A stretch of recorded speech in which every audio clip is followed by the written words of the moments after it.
Greetings in the love and in the light of our infinite prime creator, the divine grid programmer. Fellow celestial intelligencers of the Gnosis Zone,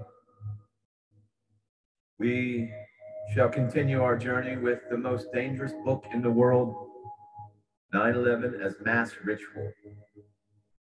In this shocking expose, investigative researcher and author S.K. Bain reveals the truth behind the mass murdering psychopaths responsible for the events of September 11th, 2001, and reconstructs the occult-driven script for this global Luciferian mega-ritual. That's right, I said female, male, global Luciferian mega-ritual. As Bain uncovers the framework for the entire event, was a psychological warfare campaign built upon deadly foundation of black magic and high technology. This series of videos that I present detail the sinister nature of the defining event of the 21st century and explains the vast scope of the machinery of oppression that has been constructed around us.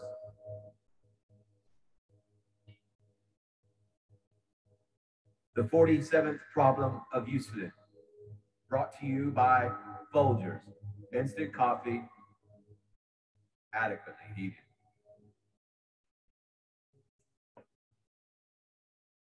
According to the Bible, the Lord gave King David very exact measurements and specifications for Solomon's temple, an idea that must have struck the fancy of those responsible for the design of World Trade Center 7.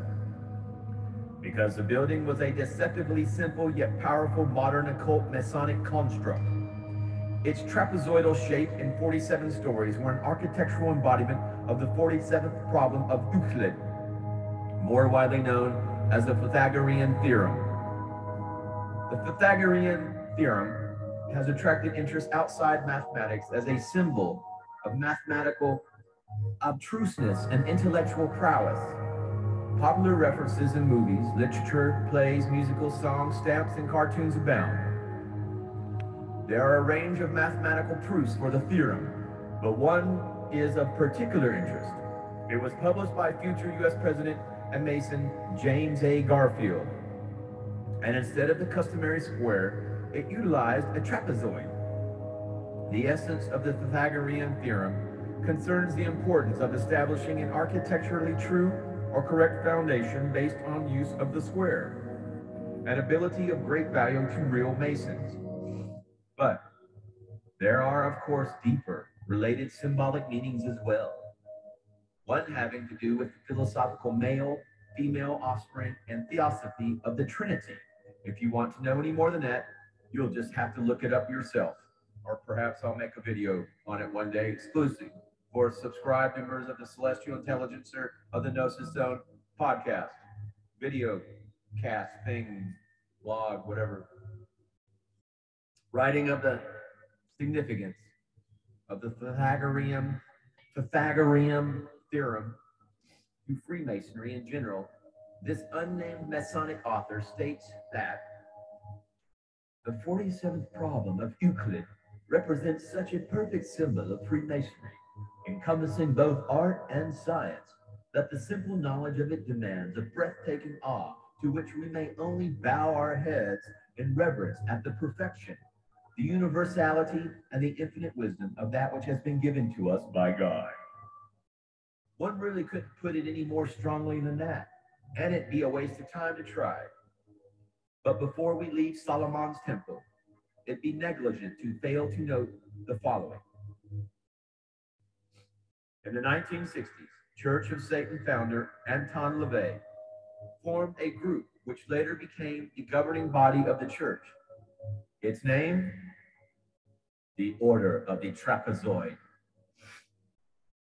That's right, folks, the Order of the Trapezoid. It's getting late in the day, okay? All right, folks, back well, now it's just a little late for me to get up, but as you see from my last video, I woke up at 2 in the morning. It's getting late. And with the fall of World Trade Center 7, we come to the end of the final act and the 9/11 mega ritual proper. One might consider the collapse of the tower as the dropping of the curtain at the close of the production. With the swift disappearance of Solomon's Masonic Luciferian temple of the trapezoid in a cloud of smoke and dust, it is finished. But to whom is the credit for this spectacularly diabolical production owed? Might the very nature of the object of the last act bear testament to the authors of the work? We shall see, and you shall see if you stay tuned for the next installment of the most dangerous book in the world, 9/11 as Luciferian Mass Ritual. Stay tuned, folks. Namaste, namaskaram.